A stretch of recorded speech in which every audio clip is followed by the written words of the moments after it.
Hello everyone, welcome back to another video. Today I'll show you why is ConvertKit Sync not working 2026.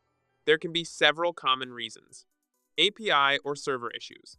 Temporary backend problems or downtime can interrupt data syncing. Internet connection problems. Slow or unstable internet can prevent data from updating properly. Browser or app issues.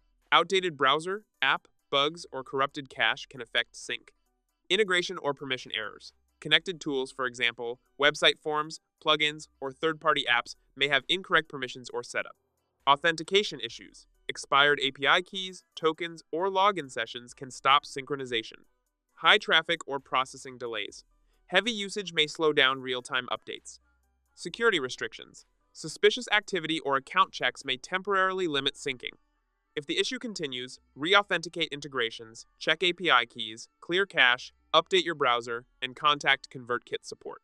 If you found this video helpful, don't forget to like and subscribe. Thanks for watching.